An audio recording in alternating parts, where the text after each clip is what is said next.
سبق کی جو نشستیں تھی تھوڑا سا ہم اس کا جو ہے مذاکرہ کر لیتے ہیں ہمیشہ کہ یہ جو ہے کیا کہتے ہیں ایمانیات کے ابواب ہے، توحید، رسالت، آخرت، فرشتے، کتابیں. تو ہم نے ایمانیات پر، توحید پر، فرشتے، ایمان بالقدر، بعث بعد الموت اور میدان محشر، ان کے اوپر جو ہے الحمدللہ نشستیں ہو چکی ہیں. اس کے بعد عبادات کا باب شروع ہوا. عبادات کے باب میں پہلی نشست طہارت کی تھی، اس کے بعد دوسری نشست نماز کی بنیادی شرائط، ارکان، واجبات، پھر اس کے بعد مفسدات اور مکروہات وغیرہ، اور پھر اس کے بعد جو ہے با جماعت نماز کے احکام، جمعہ، وطر، تہجد، تراویح. صلاۃ العیدین کی پچھلی نشست میں ہم نے صلاۃ العیدین، عید الفطر اور عید الاضحیٰ کی نماز کے اوقات، اس کے مستحب اعمال، ان اعمال میں سے یہ ایک عمل جو مستحب ہے، اور پھر عید کا خطبہ، ان پر تھوڑا سا مذاکرہ کیا تھا. اور نماز قصر کے احکامات کے قصر کی مسافت، قصر کا ابتدائی مقام، قصر کی مدت، جمعہ کے روز سفر کرنے کے سلسلے کے مسائل، مسافر کا مقیم کے پیچھے نماز پڑھنا. اب میری اس سلسلے میں جیسے میں نے پچھلی مرتبہ فاروق صاحب سے کہا تھا اور آپ حضرات سے بھی کہ تھوڑا تھوڑا اپنی یادداشت کو، اپنے مذکرات کو، اپنے نوٹس کو کسی نوٹ بک میں، کاپیز میں محفوظ کر لیں، تو ان سوالات سے پھر مزید اور سوالات نکلتے ہیں اور پھر ان میں مزید آگے بڑھنا آسان ہو جاتا ہے. بہرحال صلاۃ المریض کے سلسلے میں پچھلی نشست کا ہی یہ گویا اختتامیہ ہے کہ ایک آدمی بہت بیمار ہے، اس حالت تک بیمار ہے کہ وہ کھڑے رہ کر نماز نہیں پڑھ سکتا، تو اس کو کہا گیا کہ بیٹھ کر نماز پڑھے. اب بیٹھنے میں بھی پہلے جو ہے نا وہ زمین پر بیٹھنے کا اصل حکم ہے کہ زمین پر بیٹھ کر نماز پڑھے. اب زمین پر بیٹھ کر نماز پڑھنا دشوار ہے گھٹنوں کے درد کی وجہ سے، تو پھر وہ کرسی پر بیٹھ کر نماز پڑھے. اب کرسی پر بیٹھ کر نماز پڑھنے کی صورت میں ایک سوالات یہ بھی آتے ہیں کہ وہ قیام کرے یا نہ کرے. فقہائے حنفیہ بعض اس سلسلے میں کہتے ہیں کہ اگر سجدہ بیٹھ کر کر رہا ہے تو قیام بھی بیٹھ کر کرے، لیکن میں نے بہت سارے اسکالر سے اس سلسلے میں جو حنفی فقہاء ان سے بھی ڈسکس کیا، اور یہی مناسب معلوم ہوتا ہے کہ وہ قیام تو کھڑے ہو کر کرے کیونکہ کھڑا ہو سکتا ہے وہ. اس کے بعد اس کے لیے رکوع اور سجدے میں جانا دشوار ہے تو وہ رکوع اور سجدہ جو ہے وہ کرسی پر بیٹھ کر اشاروں سے، کہ جیسے رکوع میں گئے تو تھوڑا کم جھکا اور پھر سجدے میں گئے تو تھوڑا زیادہ جھک گئے. بہت سی صورتوں میں ایسا ہے کہ بیڈ سے اٹھ ہی نہیں سکتا ہے، سلپ ڈسک اور اس طرح کے جو مسائل ہوتے ہیں، تو کہا کہ بیڈ پر ہی بیٹھ کر نماز پڑھے. پھر اس میں بھی جو پیر ہوں گے، ہم عام طور پر ہند و پاک کا یہ مسئلہ ہے کہ پیروں کو قبلے کی طرف کرنے میں بہت زیادہ قباحت محسوس کرتے ہیں اور اس کو جو ہے نامناسب سمجھا جاتا ہے. حالانکہ مریض کی نماز جب ہوگی اور اس کو لیٹ کر نماز پڑھنا ہے تو اس میں اس کا پیر جو ہے نا وہ قبلے کی رخ پر ہی ہوگا، اور اگر ممکن ہو تو اس کے سر کے حصے کو تھوڑا سا اٹھا لیا جائے گا اور وہ جو ہے بیٹھ کر لیٹ کر نماز پڑھے. لیٹ کر نماز نہیں پڑھ سکتا یعنی یہ کہ ہاتھ بھی نہیں ہلا سکتا ہے، لیکن اتنی سوچ، اتنا خیال باقی ہے کہ نمازوں کا استحضار کر سکتا ہے. بستر پہ لیٹا ہوا ہے تو ظہر کی نماز کا وقت ہو گیا، بھائی تیمم، وضو، جو بھی صورتوں سے پاکیزگی حاصل کر لی گئی ہے کسی نے کروا دی، اس کے بعد وہ اللہ اکبر کہ میں ظہر کی نماز پڑھ رہا ہوں 4 رکعت اور میں نے قیام کے ساتھ تکبیر تحریمہ کے ساتھ قیام باندھنا، اللہ اکبر. اس کے بعد سورہ فاتحہ دلی میں پڑھ سکتا ہے، اس کا تصور کر سکتا ہے، وہ کر لے. پھر میں رکوع میں چلا گیا، پھر میں سجدے میں چلا گیا. لیکن نماز کسی صورت میں معاف نہیں ہے. شریعت کا یہ ایک حکم ہے ایسا کہ حالت جہاد میں تلوار ایک ہاتھ میں ہے اور ڈھال ایک ہاتھ میں ہے، تو اور گھوڑے پر سوار ہے، آپ سامنے دشمن ہیں، اس حالت میں بھی نماز معاف نہیں ہے. نماز کو بہر صورت ادا کرنا ضروری ہے. مسافر کی نماز میں ابھی شکیل بھائی ماشاءاللہ سفر میں آپ نے دیکھا، اور شکر میں بعض مرتبہ ایسی صورت پیش آ جاتی ہے کہ جیسے اب مغرب کی نماز یہ پڑھنے کے لیے بڑھے اور کوئی جگہ نہیں مناسب مل رہی ہے، ٹریفک جام ہے، چاروں طرف گاڑیاں ہیں، اب کیا کیا جائے. تو اس صورت میں میں جو رائے دیتا ہوں، بہت سارے احباب علم و فضل سے اس سلسلے میں ڈسکشن کیا گیا کہ عام طور پر حنفیہ جو ہے وہ 2 نمازوں کو جمع نہیں کرتے، لیکن ان صورتوں میں 2 نمازوں کو جمع کر لینا چاہیے. ہاں، گاڑی میں بیٹھے بیٹھے وقت کی نزاکت کا خیال کرتے ہوئے وہ اپنی جگہ پر ہی اللہ اکبر بسم اللہ الرحمن الرحیم سورہ فاتحہ رکوع سجدہ کر لے، نماز کی جو ہے وقت کی اہمیت اور حیثیت کی بنیاد پر، اور پھر اس نماز کا دوسرے وقت میں اعادہ کر لے. یا یہ کہ جیسے اب مغرب کا مسئلہ بہت زیادہ مشکل ہو گیا، جمع بین الصلاتین عام حالات میں تو ہے نہیں، جمع سوری ہے کہ مغرب کا آخری وقت ہو، عشاء کا پہلا وقت ہو، لیکن وہ ممکن نہیں ہے. تو یہ جو سہولت ہے اس سہولت سے فائدہ اٹھا لیا جائے. اس سے بہتر ہے کہ نماز کو قضا کیا جائے. نماز کے قضا کرنے سے تو بہرحال بہتر ہے کہ پھر اس کو عشاء کی نماز میں دونوں نمازیں ملا کر پڑھ لی جائے، تاکہ جو ہے فریضے کی ادائیگی میں کوتاہی باقی نہ رہے. لیکن سہولت کے لیے، آسانی کے لیے بیٹھے ہیں، موقع ہے، چائے پی رہے ہیں، ہوٹل میں ہیں یا پروگرام میں ہیں، لیکن ٹھیک ہے ابھی جمع کر لیں گے، تو اس طرح کی گنجائش بالکل نہیں ہوگی. مجبوری کا درجہ بالکل علیحدہ ہے. دیکھیے جہازوں میں نماز پڑھنے کے سلسلے میں حضرت عبداللہ ابن عمر رضی اللہ تعالیٰ عنہ سے روایت ہے کہ کسی نے نبی اکرم صلی اللہ علیہ وسلم سے دریافت کیا کہ میں نماز جہاز میں کیسے پڑھوں. یعنی اس وقت تو پانی کے جہازوں کا زیادہ وہ ہوتا تھا. یہ تصویریں تو خیر آج کے جہازوں کی ہے، اس وقت کے جہازوں کی کیفیت الگ تھی.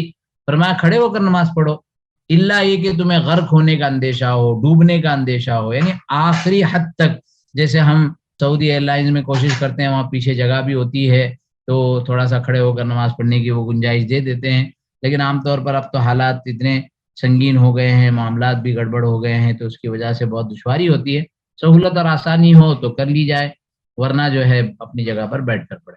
اب اس کے بعد سجدہ سہو.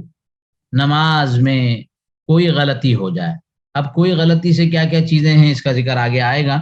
تو پھر 2 سجدے کیے جاتے ہیں. سجدہ سہو کا طریقہ کیا ہے، تھوڑا سا اس میں بھی میں نے کہا جیسے 2 اقوال ہوتے ہیں. بعض لوگ جو ہے وہ پوری تشہد پڑھ لیتے ہیں اور ایک سلام پھیر دیتے ہیں اور اس کے بعد سجدہ سہو کرتے ہیں. بعض لوگ پوری تشہد پڑھ لیتے ہیں اور سلام نہیں پھیرتے، سجدہ سہو کرتے ہیں پھر سلام پھیر دیتے ہیں. اور جو مشہور اور منقول اور معروف طریقہ ہے وہ یہ ہے کہ قاعدہ اخیرہ میں، یعنی آخری تشہد میں، اب فجر کی نماز ہوگی تو 2 رکعت کے بعد، مغرب کی نماز ہوگی 3 رکعت کے بعد، عشاء کی نماز ہوگی 4 رکعت کے بعد درود شریف اور دعا پڑھے بغیر، یعنی جو التحیات للہ والصلوات والطیبات، یہ مکمل کرنے کے بعد درود شریف اور دعائیں پڑھنے سے پہلے دائیں طرف ایک سلام پھیریں گے اور دائیں طرف سلام پھیرنے کے بعد پھر 2 سجدے کریں گے. ہر سجدے میں حسب معمول سبحان ربی الاعلیٰ پڑھیں گے اور دونوں سجدے مکمل کرنے کے بعد پھر التحیات اور درود شریف اور دعا پڑھ کے سلام، دوسری بھی سلام پھیر دیں گے. اب یہ دوسری مرتبہ التحیات پڑھنے میں بعض احباب کہتے ہیں کہ دوسری مرتبہ التحیات پڑھنے کی ضرورت نہیں ہے، آپ درود شریف سے بھی پوری نماز کو مکمل کر سکتے ہیں. بہرحال یہ سجدے سہو کے معنی بھول جانا. نماز میں کوئی آدمان کوئی چیز بھول جاوے، اب کیا کیا چیزیں بھول جائے اس کا ذکر یہاں ہے. دیکھیے یہ تقریباً اس کو تھوڑا سا میں نے ریسرچ کر کے آسان کر کے واجب ترک ہو جائے، واجب کو مقدم کر لے، واجب کو مؤخر کر لے، واجب کو تبدیل کر لے، واجب کو ایک سے زیادہ مرتبہ کر لے. تو یہ ساری اس کی مثالیں لکھی ہے. مثلا پہلی رکعت میں سورہ فاتحہ پڑھنا واجب تھا، اس کو چھوڑ دیا، بھول گیا. قرات تو پڑھ لی لیکن سورہ فاتحہ نہیں پڑھا. یا قومے یا جلسے میں بیٹھنا واجب تھا، نہیں بیٹھا. قوما کہتے ہیں تشہد، پہلے تشہد میں بیٹھنا اس قوما کہتے ہیں، اور جلسہ کہتے ہیں 2 سجدوں کے درمیان بیٹھنا. تو یہ سب واجب ہے، وہ واجب بھول گیا تو سجدے سو واجب ہوگا. تقدیم واجب کی مثال کیا ہے، فرض نماز کی دوسری رکعت میں سورہ فاتحہ سے پہلے کوئی سورت پڑھ لی تو سجدے سو واجب ہوگا. تاخیر کی واجب کی صورت کیا ہے، کسی شخص نے سورہ فاتحہ کو رکوع میں پڑھ لیا، یعنی قیام میں پڑھنا تھا، قیام میں نہیں پڑھا، رکوع میں پڑھ لیا، حالانکہ اس کا اصل مقام قیام تھا، تو سجدے سو واجب ہوگا. تبدیلی کی صورت کیا ہے کہ امام کا جہری نماز میں سرن قرات کر دینا، کہ مغرب کی اور عشاء کی نماز جہرن پڑھنا ہے، زور سے پڑھنا ہے، اب اس کے اندر جو ہے آہستہ سے رکو وہ قرات پڑھ لی تو یہ تبدیلی آ گئی. یا سری نماز میں جہرن، ظہر کی نماز میں زور زور سے قرات پڑھ لی تو اس صورت میں سجدے سو کریں گے. تکرار کیا ہے، پہلے قاعدہ میں 2 مرتبہ تحیات پڑھ لے، 1 مرتبہ تحیات پڑھنا ہے، 2 مرتبہ پڑھ لیں تو سجدے سو کریں گے. تقدیم فرض کو مقدم کرنا، مثلا رکوع چھوڑ کر سجدہ کیا، پھر سجدے سے واپس آ کر رکوع کر دیا، یعنی رکوع نہیں کیا تھا سیدھے سجدے میں چلے گئے، اب سجدے سے پھر واپس آ کر رکوع کیا، پھر واپس سجدے میں گیا، تو تقدیم فرض کو مقدم کر دیا. یعنی پہلے جو سجدہ ہے وہ فرض تھا، رکوع کے بعد تھا تو اس کو رکوع سے پہلے کر لیا. اسی طریقے سے تاخیر فرض ہے، اور اسی طریقے سے تکرار فرض ہے. مثلا بھول کر 2 رکوع کر لیے، بھول کر 3 سجدے کر لیے، تو ان تمام صورتوں میں جو ہے وہ سجدے سہو کیا جائے گا. سجدے سو کا طریقہ بتلا دیا ہے۔ اب سجدے تلاوت قرآن کریم میں سورۃ الاعراف، سورۃ الرعد، سورۃ النحل، سورہ بنی اسرائیل، سورہ مریم، سورۃ الحج میں 2 سجدے، سورۃ الفرقان، سورۃ النمل، سورہ الف لام میم سجدہ، سورہ صاد، سورہ حامیم سجدہ، سورہ نجم، سورہ انشقاق اور سورہ علق اقرأ بسم ربک الذی خلق۔ تو ان 14 مقامات پر سجدے تلاوت کرنا واجب ہے، اور حنفیہ کے واجب ہے، بعض دیگر ائمہ کے سنت ہے۔ قبلہ رو کھڑے ہو کر بغیر ہاتھ اٹھائے اللہ اکبر کہتے ہوئے سجدے میں جائیں، اور سجدے کے اندر سجدے کی تسبیح پڑھیں اور سجدہ ادا کر کے اللہ اکبر کہتے ہوئے کھڑے ہو جائیں۔ تشہد میں بیٹھنے کی ضرورت نہیں ہے اور نہ ہی سلام پھیرنے کی ضرورت ہے، جبکہ امام شافعی رحمۃ اللہ علیہ کا تشہد بھی ہے، سلام بھی ہے۔ سجدے تلاوت بیٹھے بیٹھے بھی کر سکتے ہیں، لیکن کھڑے ہو کر سجدے میں جانا مستحب ہے۔ قرات قرآن کریم پڑھنے بیٹھا تھا تو بیٹھے بیٹھے بھی کر سکتے ہیں، لیکن بہتر یہ ہے کہ قرآن کو درستگی کے ساتھ بند کرے اور اہتمام کے ساتھ جو ہے وہ کھڑے ہو کر پھر سجدے کو ادا کرے۔ صحیح بخاری شریف کی روایت حضرت عمر رضی اللہ تعالیٰ عنہ کی یہاں پر نقل کی گئی ہے۔ قرآن پاک کو کے بعض مقامات ایسے جسے انسان پڑھے، اب پڑھا نہیں لیکن کسی کو پڑھتے ہوئے سن لیا، تو اس صورت میں بھی سجدے تلاوت کرنا واجب ہے۔ اور دیکھیے سجدے تلاوت کے لیے جو دعا ہم نے یاد کی تھی، عام نمازوں میں بھی پڑھی جائے گی، اس کو سجد وجہی للذی خلقہ وشق سمعہ وبصرہ بحولہ وقوتہ فتبارک اللہ احسن الخالقین، کہ میرے چہرے نے، میرے پورے جسم نے اس ہستی کو سجدہ کیا ہے جس ہستی نے اپنی قدرت اور قوت سے میرے چہرے کو بنایا، میری تخلیق کی، کانوں کو بنایا، آنکھوں کو بنایا، اور یہ اپنی طاقت اور قوت سے بنایا۔ اللہ تبارک و تعالی جو سب سے بہتر بنانے والے ہیں، فتبارک اللہ احسن الخالقین، کہ اخلاق کے تخلیق کے اندر اللہ تبارک و تعالی نے، اللہ تبارک و تعالی کا جو کمال ہے، اللہ تبارک و تعالی کی جو خلقت ہے، اس خلقت میں اگر ہم غور کریں، تدبر کریں، تو اللہ کی عظمت، اللہ کی کبریائی، اللہ کی بزرگی، اللہ کی کمال درجے کا احساس ہمیں پیدا ہوگا۔ حضرت عبداللہ ابن عمر رضی اللہ تعالیٰ عنہ سے روایت ہے، نبی اکرم صلی اللہ علیہ وسلم ہمارے سامنے قرآن کریم کی آیتوں کی تلاوت فرماتے ہیں، تو جب آپ آیت سجدے سے گزرتے تو اللہ اکبر کہہ کر سجدے میں جاتے، ہم بھی آپ علیہ الصلوۃ والسلام کے ساتھ سجدے میں چلے جاتے تھے۔ سجدے تلاوت کے مقامات ہیں جن کا ذکر میں نے کر دیا آپ کے سامنے، تو قرآن کریم میں لکھے رہتے ہیں، حفاظ کو کرتے ہیں۔ رمضان میں عام طور پر ہم نے دیکھا ہے کہ حافظ قرآن نماز میں پڑھتے ہوئے سجدہ کرتے ہیں، کبھی کبھار خود اپنی نماز میں پڑھ لینا چاہے، وہ رمضان ہی میں موقع ملتا ہے۔ سجدے شکر، سجدے شکر، سجدے تلاوت کے بعد ایک سجدہ جس کو سجدے شکر کہا جاتا ہے، کہ انسان کو کبھی کوئی نعمت ملی، اطلاع ہو گئی کہ ماشاءاللہ بزنس انکریز ہو گیا ہے، بڑی جو مطلب یہ کہ وہ مل گئی ہے، آرڈر مل گیا ہے، یا جاب میں بہت زیادہ ترقی ہو گئی ہے، یا اس کے علاوہ جو چیزیں ہیں، یا کوئی مشکل تھی، کوئی مشکل تھی، کوئی مصیبت تھی، وہ ٹل گئی۔ تو یہ آج کل سن رہے ہیں، باتیں چل رہی تھی آبادات کی کہ کوئی نیا وائرس کے انجام ہے، پتہ چلا کہ نہیں بھی ہمارے یہاں کوئی ایسا سلسلہ نہیں ہے۔ تو اس پر حضرت ابوبکر رضی اللہ تعالیٰ عنہ سے روایت ہے کہ نبی اکرم صلی اللہ علیہ وسلم کو جب کوئی خوشی حاصل ہوتی یا کوئی خوشخبری ملتی تو رسول اکرم صلی اللہ علیہ وسلم اللہ کا شکر ادا کرتے ہوئے سجدے میں چلے جاتے تھے۔ تو یہ سجدے شکر کا اہتمام کرنا چاہیے۔ اب اس کے بعد یہ آخری موضوع ہے ہمارے نماز جنازہ کا۔ نماز جنازہ میں بہت سی مرتبہ ہمیں والد کے جنازے کے موقع پر، بھائی والدہ کے جنازے کے موقع پر بھی ہمیں مسائل اور احکامات ذہن میں نہیں ہوتے۔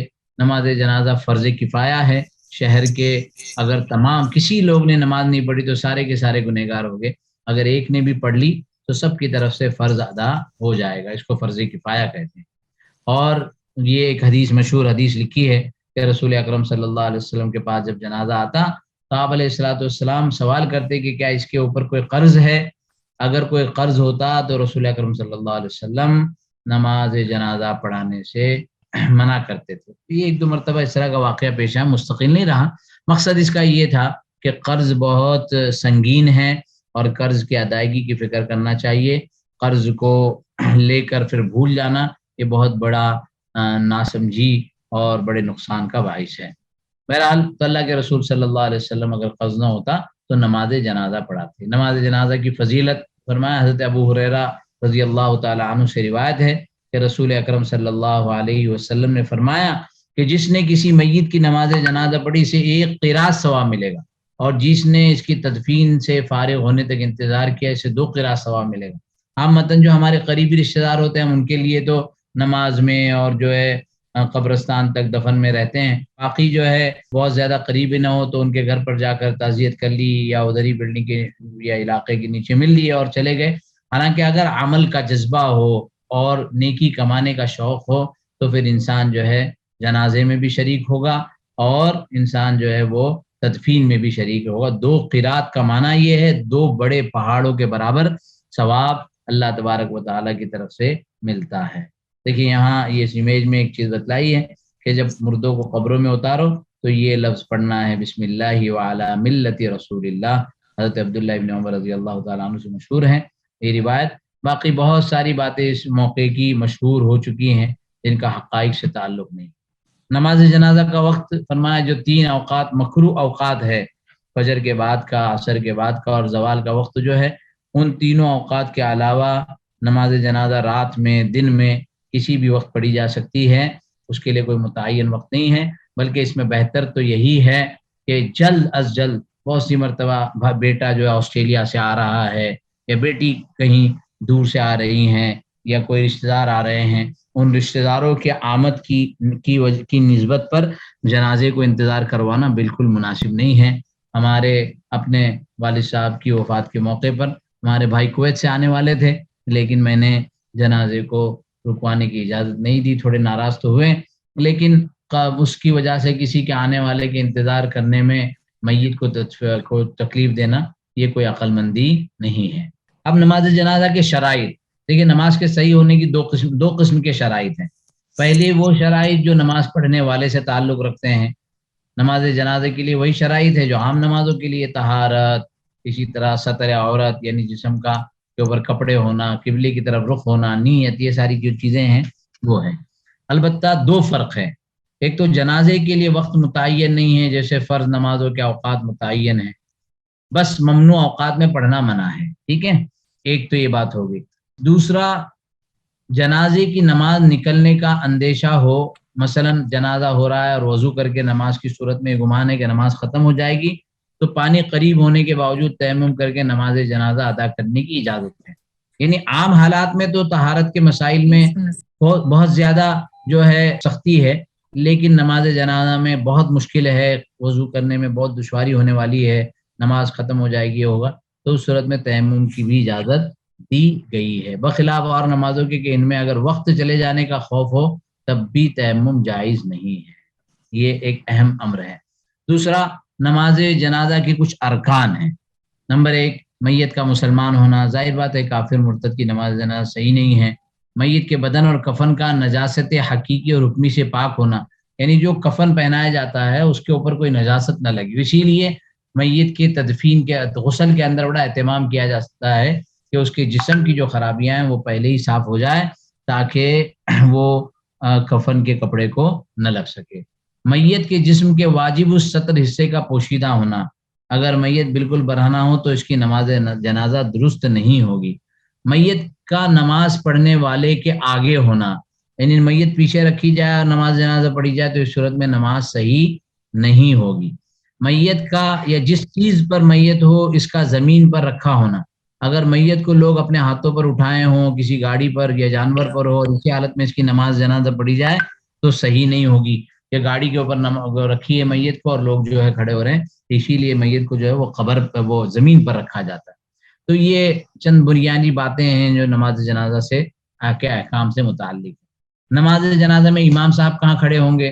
دیکھیے اگر میت مرد کی ہے تو امام صاحب اس کے سر کی طرف کھڑے ہوں گے، اور اگر میت خاتون کی ہے تو پھر امام نماز جنازہ پڑھنے والے وسط میں یعنی کمر کے پاس کھڑے ہوں گے۔ حضرت سمورہ ابن جندب رضی اللہ تعالی عنہ کی روایت ہے کہ ایک عورت ام کعب نفاس کی حالت میں انتقال کر گئی، نبی اکرم صلی اللہ علیہ وسلم نے اس کی نماز جنازہ پڑھائی اور اس کے وسط میں کھڑے ہوئے، تو عورتوں کے درمیانی حصے کی طرف یعنی جنازے کے بیچ میں، اور مردوں کے لیے سر کی طرف کھڑے ہوں گے۔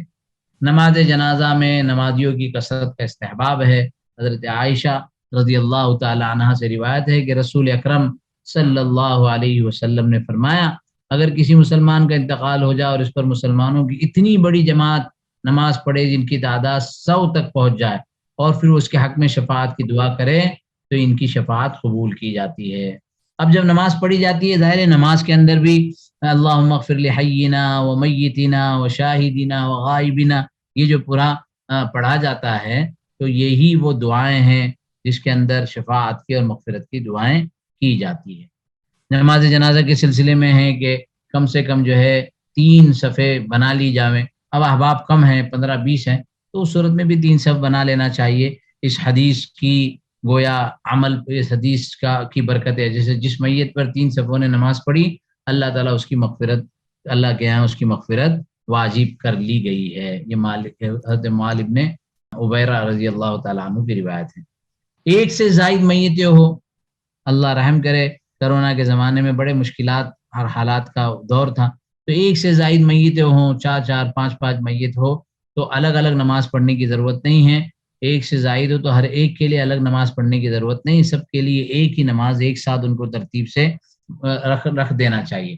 اب رکھنے کی صورت میں اگر مرد اور عورت کے جنازے ایک ساتھ ہوں تو مردوں کے جنازے کو امام سے قریب رکھا جائے، امام سے قریب مرد کا ہوگا اور اس کے بعد خواتین کا ہوگا۔ اگر لڑکوں اور عورتوں کے جنازے ہو تو لڑکوں کے جنازے امام کے قریب ہو اور اس کے بعد پھر خواتین کا ہوگا۔ اور اگر مردوں لڑکوں اور عورتوں کے ہوں وہ جو ترتیب ہے کہ پہلے مردوں کے پھر لڑکوں کے پھر عورتوں کے، اس طرح سے وہ ترتیب جو مسجد نبوی میں نماز کی بھی ہوا کرتی تھی۔ حضرت عثمان، حضرت ابن عمر، حضرت ابو ہریرہ رضی اللہ عنہم اجمعین مدینہ منورہ میں مردوں اور عورتوں کی نماز جنازہ ایک ساتھ پڑھا کرتے تھے، مردوں کو امام کے قریب اور عورتوں کو قبلے کے رخ کی طرف زیادہ رکھا جاتا تھا۔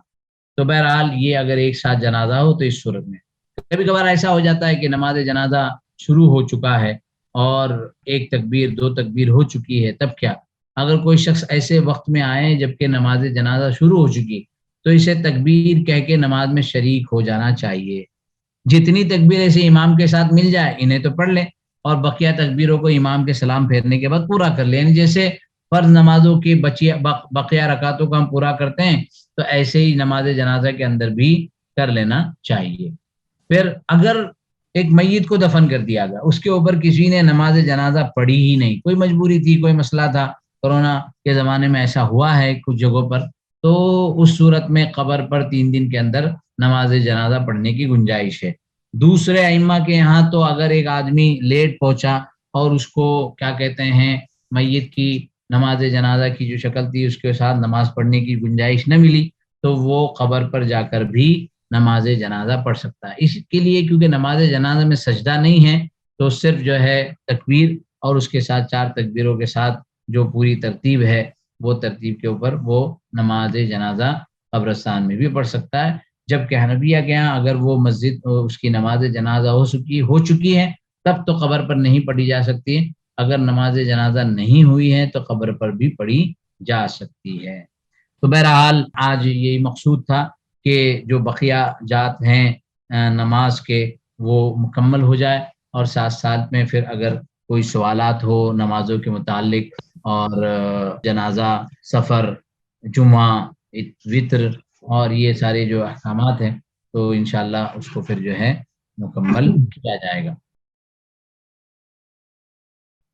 جزاک اللہ خیر مفتی صاحب۔ کاشف بھائی کے سوال۔ سجدہ جو ہے قرآن کے جو قرات کے سجدے ہیں اس میں اگر ایک سے زیادہ اکٹھے کر رہے ہو، یعنی 10 ہیں، 15 ہیں، 14 ہیں، اکٹھا پورا قرآن پڑھا رمضان میں اور پھر دورانے اس وقت پڑھتے ہوئے نہیں کیا، بعد میں 14 کے کرے، تو آپ نے جیسے فرمایا موضوع تو یہی ہے، بہتر یہی ہے کھڑے ہو کے کیا جائے، تو کھڑے ہو کے پہلے سجدے کے بعد پھر دوبارہ کھڑے ہوں یا وہیں سے پھر بیٹھ کے اور تشہد میں اور پھر دوبارہ سجدے اس طرح سے پورے کرے جا سکتے ہیں؟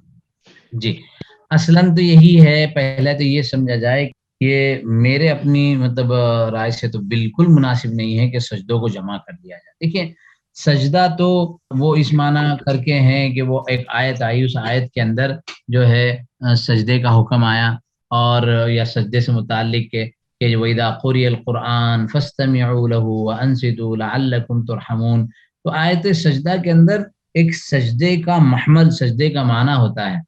سب سے پہلے تو اللہ ہم سب کو معاف کرے اللہ کا کلام، اللہ کا قرآن کے معانی اور مفاہیم کو ہم سمجھ سکیں اور اس کے اعتبار سے کریں تو یہ بہتر ہے. لیکن نہیں ہم مفاہیم سمجھتے تو کم سے کم جو ہے جب بھی آیت سجدہ ہم پڑھ لیں تو فوری طور پر سجدہ کرنے کا اہتمام کریں. اب کبھی ایسا ہو جاتا ہے جیسے عادت نہ بنائیں، اب 14 سجدہ آپ نے بتایا پوری قرآن پڑھ لیا اور اس کے بعد کر رہے ہیں تو یہ تو بالکل مناسب نہیں. البتہ اگر جو ہے کبھی ایسا ہو جاتا ہے کہ نہیں کر سکے تو پھر اس صورت میں جو ہے وہ بعد میں کر لیں تو کر سکتے ہیں. اب اس میں آپ پوچھ رہے ہیں کہ ہر مرتبہ کھڑے ہونے کی ضرورت ہے تو ظاہر بات ہے کہ ہر سجدہ الگ الگ سجدے کے لیے ہے. تو اگر کامل المکمل چاہیے تو ہر ایک کے لیے کھڑا ہو اور پھر مکمل سجدہ کرے، ورنہ جیسے بتا تو دیا گیا کہ بیٹھ کر بھی اگر کر لے تب بھی سجدے ادا ہو جائیں گے. جزاک اللہ خیر. محسن بھائی. محسن بھائی السلام علیکم مفتی صاحب. وعلیکم السلام ورحمۃ اللہ وبرکاتہ. جی محسن بھائی، میرے آپ سے ایک تو سوال یہ تھا کہ اگر کئی دفعہ خدا نہ خواستہ ایک لگ رہا ہو کہ ایک رکعت زیادہ پڑھ لی ہے تو سجدہ صاحب کر سکتے ہیں اس میں یا؟ جی ایک رکعت زیادہ پڑھ لی ایسا لگ رہا ہے تو وہی جو ہم نے بتایا کہ تکرار فرض تو اضافہ فرض یعنی ایک رکعت زیادہ پڑھ لی یقینی طور پر لگ رہا ہے یا شک ہو رہا ہے. اور شک کے مسئلے میں ذکر کیا گیا تھا کہ مثلا چوتھی رکعت کے تشہد میں بیٹھے ہیں اور شک ہو رہا ہے کہ 3 رکعت ہوئی ہے یا 4 ہوئی ہے تو شک کو چھوڑ دیں گے. یقین 3 کا ہے، 100% 3 ہوئی ہے، 4 کے بارے میں شک ہے تو پھر چوتھی کے لیے کھڑے ہو جائیں گے، 4 پوری کر لیں گے. لیکن چونکہ یہ شک تھا ابھی اگر 4 اور 5 بھی ہوئی ہوگی یا یہ کہ آپ جیسے بتا رہے کہ یقینی طور پر 5 رکعت پڑھی بے خیالی میں تو پھر اس کو سجدے سہو کرنا ہوگا. السلام علیکم. السلام. میں نے یہ پوچھنا تھا کہ جب بچے کی بھی رکھی ہے، بچے کی بھی رکھی ہے، عورت کی بھی رکھی ہے اور مرد کی بھی رکھی ہے، جماعت جنازہ ہو رہی ہے تو ہم دعا کون سی پڑھیں گے؟ دوسرا جی جی یہ آپ جواز ہے، میں دوسرا میرا ذہن سے نکل گیا. اچھا میں نے ابھی دعاؤں کے اس میں بتایا تھا وہ دعاؤں میں مرد اور عورت میں تھوڑا سا فرق ہے اور وہ عربی ادب کے اعتبار سے فرق ہے. اگر اللہ نے ہم کو اتنی صلاحیت دی ہے جیسے اللہم اغفر لہ ورحمہ وعافہ یا اللہم اغفر لعینا ومیتنا وشاہدنا وغائبنا وصغیرنا وکبیرنا وذکرنا وانثانا اللہم من احییتہ منا فاحیہ علی الاسلام. وہاں جہاں جہاں ضمیر کے اندر مذکر کا صیغہ ہوتا ہے، میل کا صیغہ ہوتا ہے، وہاں پر میل کے لفظ استعمال کرے. جہاں فیمیل کا ہوتا ہے وہاں فیمیل کا استعمال کرے.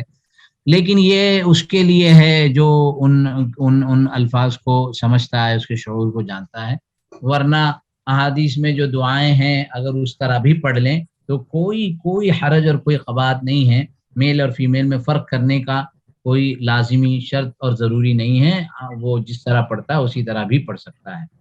تو آسانی اس میں ہے، اگر وہ ذہن میں ہے اس کے اندر اختیار کر سکتا ہے تب تو ٹھیک ہے، ورنہ جس طریقے سے یاد ہے اسی انداز میں پڑھے. السلام علیکم. وعلیکم السلام ورحمۃ اللہ وبرکاتہ. میں یہ پوچھنا تھا کہ غائبانہ نماز جنازہ کے بارے میں تھوڑا سا بریف کر دیں. غائبانہ نماز جنازہ کن کن صورتوں میں پڑھی جاتی ہے اور کیا مسائل ہوتے ہیں اور کس طرح سے ادائیگی، وہ تھوڑا سا اس بارے میں پلیز. بہت اچھا آپ نے سوال کیا. میرے پریزنٹیشن میں نے مذبذب تھا کہ اس کو ایڈ کریں یا نہ کریں، لیکن مجھے خیال تھا کہ یہ سوال آئے گا کہیں نہ کہیں سے. تو خیر پورے آسٹریلیا میں تو یہ سوال اٹھا نہیں، لیکن عرب ممالک میں تو یہ اٹھ جاتا ہے. آپ چونکہ دبئی میں رہتے ہیں، اب میں نے جیسے ہمیشہ آپ حضرات کو یہ بتایا اور سمجھانے کی کوشش کی، اور یہی ہونا بھی چاہیے کہ جب ہم ملٹی نیشنل لوگوں کے ساتھ ہوتے ہیں تو ہمیں دوسرے مسائل کا بھی استحضار ہونا چاہیے. تو غائبانہ نماز جنازہ کے سلسلے میں حنفیہ کا تو موقف تھوڑا سخت ہے کہ احناف اس کی اجازت نہیں دیتے کہ جو ہے وہ مطلب یہ کہ اس کا معمول بھی یہاں نہیں ہے، مفتہ بھی قول نہیں.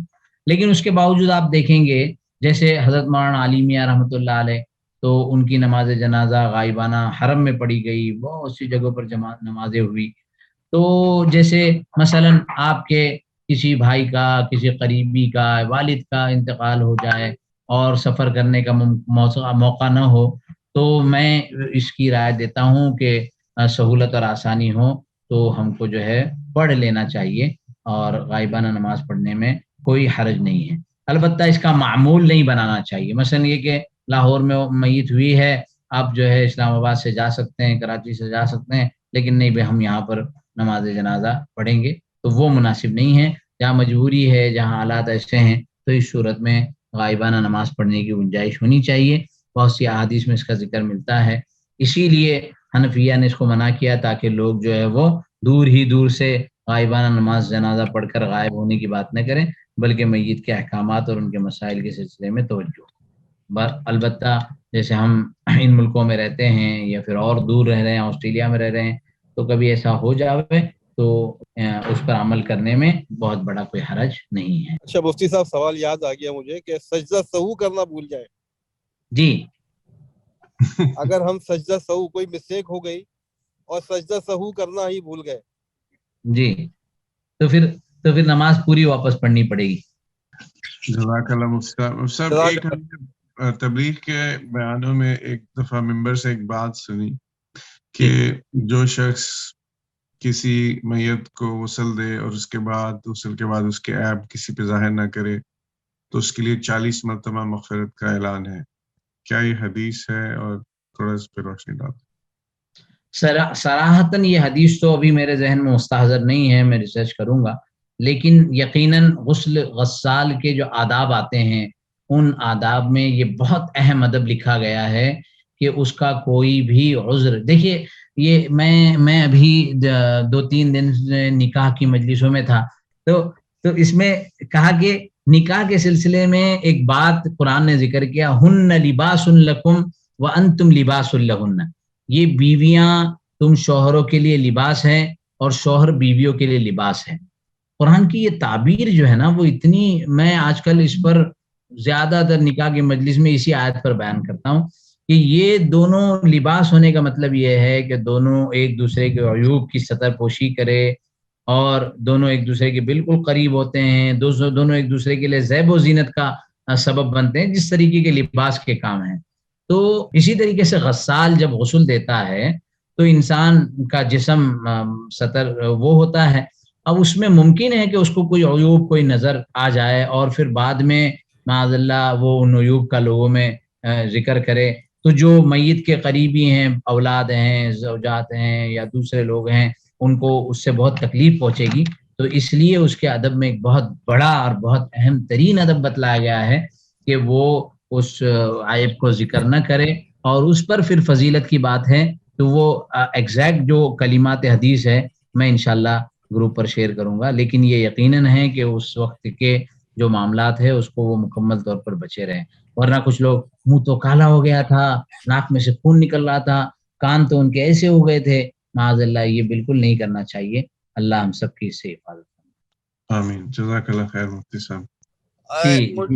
مجھے سجدہ سہو کے بارے میں ایک سوال کرنا تھا کہ آپ بعض اوقات یہ ہوتا ہے کہ قرآن کی تلاوت کرتے ہیں، قرآن کی تلاوت سورہ فاتحہ کے بعد سیدھی طرف سے کی جاتی ہے، بعض اوقات یہ ہوتا ہے کہ آپ نے قل هو اللہ احد پڑھی، پھر اس کے بعد آپ نے جو ہے وہ اذا جاء پڑھ لی، تو یہ ایک غلطی ہو گئی، تو کیا اس میں بھی سجدہ سہو ہونا چاہیے؟ نہیں، اس میں سجدہ سہو نہیں ہے، بالکل بھی نہیں ہے۔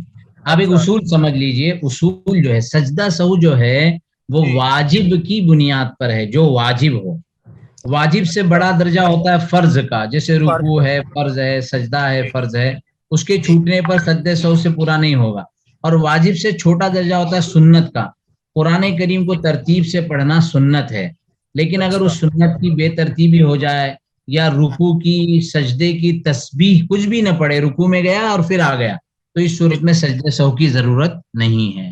سبحان اللہ وبحمدہ، سبحانک اللہم وبحمدک، نشہد ان لا الہ الا انت، نستغفرک ونتوب الیک، سبحان ربک رب العزت عما یصفون، سلام علی المرسلین والحمد للہ رب العالمین۔